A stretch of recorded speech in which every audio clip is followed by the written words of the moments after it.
So I want you to try and visualize something for me right as we start. Just kind of split your brain right Yeah. down the middle. Okay, I'm with you. So on the left side, I want you to picture the grittiest, um, most intense war movie you've ever seen. Like mud, adrenaline, tense muscles, absolute chaos. You got it. Yeah, I'm there. High stakes, high intensity. Right. Now, on the right side of your brain, picture like a Thomas Kincaid painting. Or maybe, I don't know, a scene from The Shire. Oh, wow. Yeah, so you got these barns just bursting with the harvest, kids playing completely safely in the streets, sheep grazing on a hillside. It's just quiet, serene. Well, those are two wildly different vibes. They really are. And usually, you don't find them in the same genre, let alone the exact same chapter of a book. But the text we are looking at today claims you actually can't have the peace on the right side without the grit on the left. And that right there is the paradox we're exploring today. We are doing a deep dive into Psalm 144. It's an ancient song written by David, a guy who basically lived squarely in that tension between the battlefield and the palace. Right. And usually when people read this, they totally cherry pick. I mean, they either want the warrior god verses because they need to get pumped up, or they want the pastoral peace verses for a greeting card. Yeah, they want the comfort. Exactly. Yeah. But the text just mashes them right together. It does, and really the mission of our deep dive today is to figure out the logic that connects those two extremes. Because there is a logic to it. It's not just this random assembly of thoughts. It's a progression. Okay, so a progression from... We move from the discipline of war, right, through this harsh reality check of humility, past the trap of deception, to finally arrive at a flourishing community. So our goal is to figure out how to get from the smoking mountain to the silent street. Exactly. And honestly, more importantly, we want to look at how that journey strengthens our trust in God today, right in the middle of our own chaotic lives. Yeah, because we all have that chaos. So let's start with the grit. Part 1, the warrior. The text opens with verses 1 and 2. And David just does not waste time with pleasantries. Got it all. He just says, "Blessed be the Lord my strength, which teaches my hands to war and my fingers to fight." It is a very physical, very aggressive opening. It is. But here's my question with this. Yeah. David was a career soldier, right? Right. He literally killed Goliath when he was a kid. He spent years running from Saul in the wilderness. Doesn't he just have natural talent? Like, why does he need a teacher at this point? You know, that's a really common misconception. We tend to view strength as a genetic trait or something. You either have it or you don't. Right, you're born with it. But the source material highlights that David views strength as a learned discipline. He explicitly credits God as the trainer. Okay, so it's not just, hey, God gave me big muscles. It's, God actually showed me how to use them. It's highly technical. Notice he says, teaches my fingers to fight. Think about the dexterity required for archery or handling a sword. Oh, like fine motor skills. Exactly. Fine motor skills. David lists all these titles for God here in verse 2. He calls him my goodness, my fortress, my high tower, my deliverer. But the operational title, the one kicking things off, is teacher. That really changes the dynamic. If God is the trainer, then life is basically the gym. And sometimes that gym is completely grueling. Well, looking at verses 5 and 6, the gym looks straight up terrifying. David calls for backup, but he's not asking for a mild strategy meeting. He says, "Bow thy heavens, O Lord, and come down to touch the mountains, and they shall smoke." Yeah, he is asking for a theophany. A what? A theophany. A visible, overwhelming manifestation of God on earth. Because he goes on to say, "Cast forth lightning and scatter them. Shoot out thine arrows and destroy them." I mean, this is kinetic. It is violent. It is. But I want you to pause for a second and think about this. If David is so well trained, Yeah. if his fingers know exactly how to fight, why is he asking for lightning? Oh, that is a really good point. If you're a black belt, you don't usually call in an airstrike. Right, unless you realize the scale of the battle is completely beyond you. And this is the first real hinge of the text. The source notes that while strength is trained and not automatic, it also implies that human training has a hard limit. So you hit a ceiling. Exactly. David is a master warrior, arguably the best of his time, yet he is desperate for divine intervention. He knows that his skill alone isn't enough to secure the victory. He's doing everything humanly possible, but he needs God to do what only God can do. Precisely.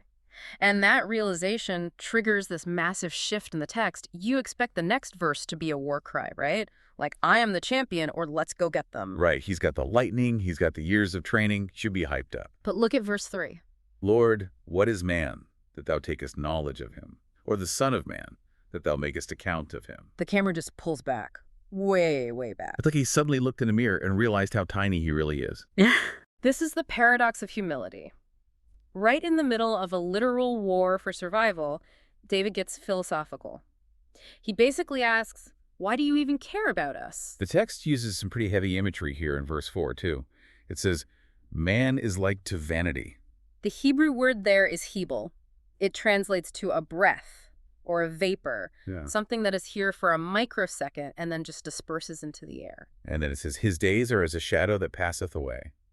Which honestly sounds a little depressing. I mean, you're the king, you're God's anointed leader, and you're calling yourself a passing shadow. I get that. It definitely sounds depressing if you look at it through a modern, self-esteem-focused lens. But in this context, it's actually incredibly grounding. Grounding how? The source analysis points out that true strength does not eliminate humility. It requires it. Think about it. If David thought he was the one generating the lightning, he'd be a tyrant. Oh, I see. So admitting he's a shadow is like a built-in safety mechanism. It's a reality check. It is the ultimate antidote to arrogance. You cannot trust God if you secretly think you are God. Before you can handle the victory, you have to acknowledge your fragility. You have to know that even with all your elite training, you are entirely dependent on the one who touches the mountains. Exactly. Okay, so we've got the warrior, who is highly trained but dependent. We've got the humble king, who knows he's just a shadow. But then the nature of the threat completely changes. We stop talking about smoking mountains and arrows, and David starts talking about strange children. Yes. This brings us to part 3, the threat of deception. In verses 7, 8, and 11, he repeatedly asks to be delivered from these strange children. Now, I'm assuming he's not talking about unruly kids behaving badly at a birthday party. No, definitely not. In the ancient Near Eastern context, strangers or strange children often referred to foreign adversaries, people who were outside the covenant community. So they didn't share the same rules. Right, they didn't share the same ethical framework or loyalty to God's law. They played dirty. And how does he describe them? Because this is the part that really stuck out to me in the source. He says, whose mouth speaketh vanity, and their right hand is a right hand of falsehood. That specific image of the right hand is absolutely critical to understanding the threat here. Why the right hand, though? Is that just being specific for poetic reasons? Not at all. Think about how we use our right hands even today. We shake hands on a deal to finalize it. We raise our right hand in a courtroom to swear we're telling the truth. Oh, sure. In the ancient world, the right hand was the universal symbol of oath-making, integrity, and power. So a right hand of falsehood is a fake oath. It is betrayal. It's looking someone dead in the eye, shaking their hand, and actively lying to them. It represents broken treaties, bad contracts, and just systemic foundational deceit. That honestly seems less dangerous than lightning and arrows, though. Why is a warrior king so worried about liars? But is it less dangerous? Think about the end game of this entire psalm.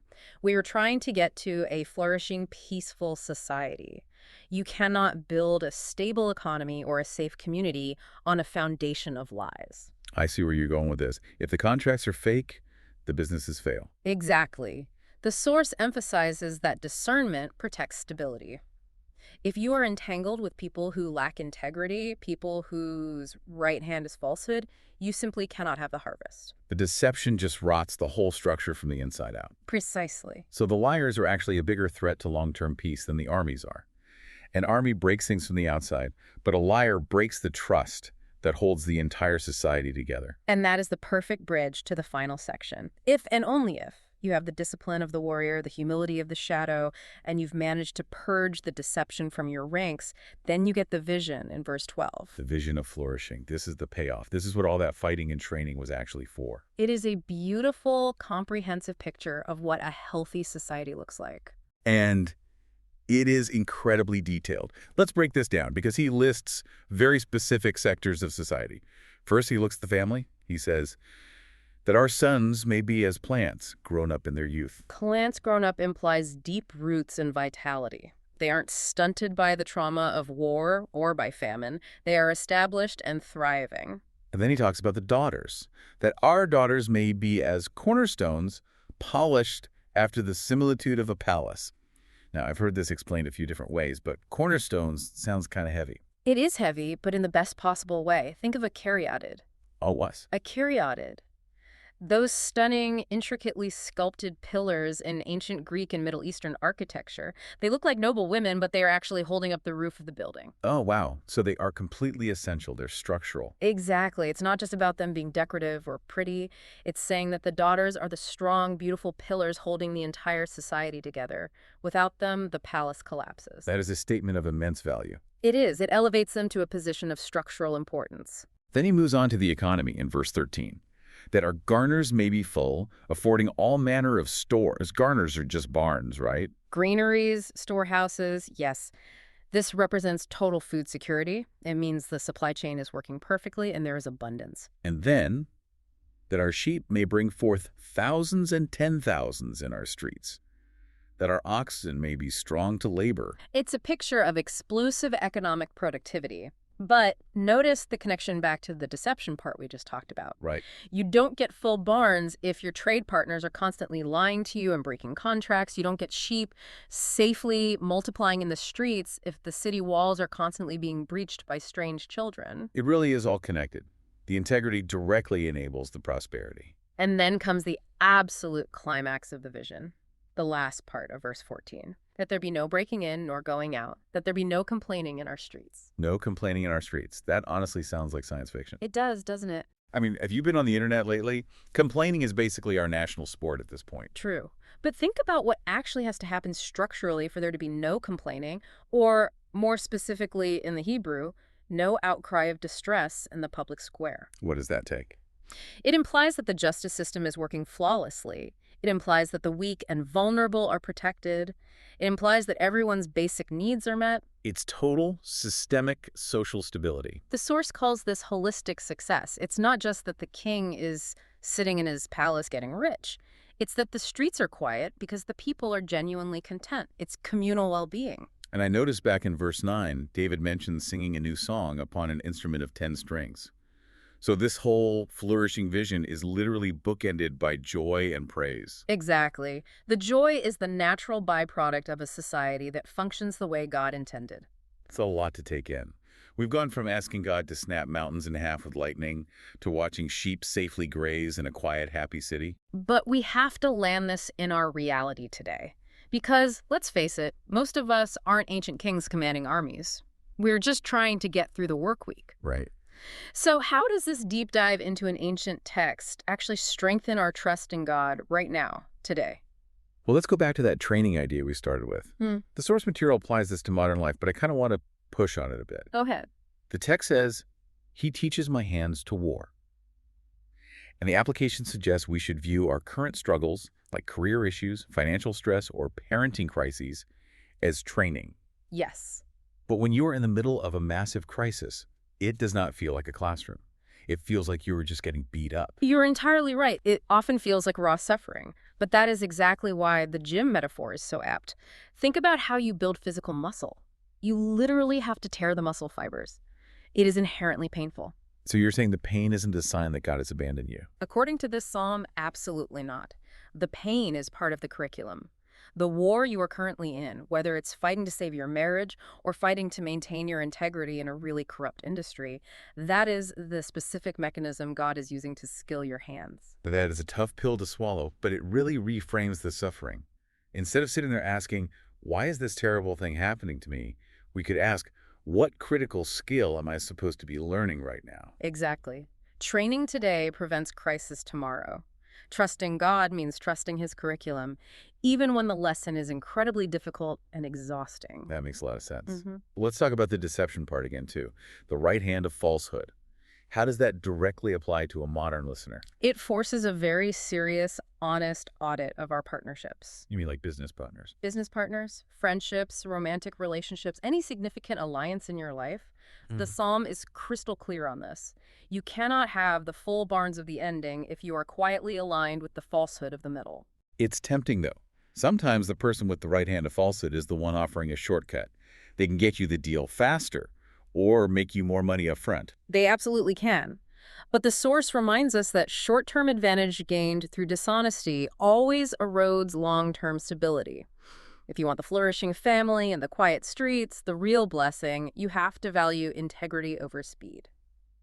So strengthening our relationship with God actually involves having the courage to say no to the easy lie. It means aligning with his truth above all else. You simply cannot walk with the God of truth while simultaneously shaking hands on a lie. The two are mutually exclusive. Wow. Then there's the whole definition of success. We looked at the barns and the sheep and the oxen. In our modern world, that translates to the heavy investment portfolio, the nice car, the big house. But remember, David's vision of success was deeply communal. He didn't say, my sons and my daughters. He said, our sons, our daughters, our streets. That is a massive shift from how we usually operate. We usually wake up thinking, I want to make it. Mhm. David is waking up thinking, I want us to make it. The application here is to look in the mirror and ask yourself, does my definition of success include the well-being of the people around me? If I am winning at work, but my family is falling apart, or my community is crying out in distress in the streets, have I really succeeded? That is a convicting standard. And it brings us to the very last verse of the text, verse 15. Because for all the talk about barns and sheep and military victories, David actually ends somewhere else entirely. He does. He says, happy is that people. That is in such a case. Meaning, yes, it's objectively good to have the stuff and the security, but then he immediately doubles down and says, yea, happy is that people whose God is the Lord. That's the anchor. It is the only anchor, because barns can burn down, sheep can get sick, economies crash all the time. So if your happiness is completely tied to the barns, You are incredibly vulnerable. But the expert analysis points out that the ultimate blessing is the relationship itself, the alignment with God. That is the only thing in this entire picture that is totally fireproof. it's almost like the flourishing, the peace, the abundant food, all of that is just a byproduct. The real prize the whole time is the presence of God. Exactly. The psalm starts with, blessed be the Lord my strength, and it ends with, happy is the people whose God is the Lord. It begins and ends entirely with him. Everything in between, the war, the rigorous training, the bountiful harvest, is really just the setting for that relationship to grow. So to recap the journey we've been on today, we started down in the trenches, realizing that our strength is actually a vital skill taught by God, even when the training process hurts. We looked in the mirror and realized we're just shadows, which keeps our arrogance in check. We realized we have to relentlessly cut ties with deception if we want to build anything that lasts. And finally, we saw that true flourishing isn't just a full bank account. It's a strong, vibrant community and a society at peace, all of it anchored in a deep relationship with God. It turns out it's a lot more than just a gritty war song. It's a blueprint for a meaningful life. So here's where we leave it with you. We've unpacked the text, we've looked at the history, but knowledge is really only useful if you actually use it. So here is your question to chew on for the rest of the week. How will you apply this information in your life? Maybe you need to finally embrace the painful training you're currently enduring. Maybe you need to do a hard audit of your partnerships and check for integrity. Or maybe you just need to redefine what success actually looks like for your family. Whatever it is, take a moment today to be totally honest about it. Thanks for taking this deep dive with us into Psalm 144. We'll see you next time.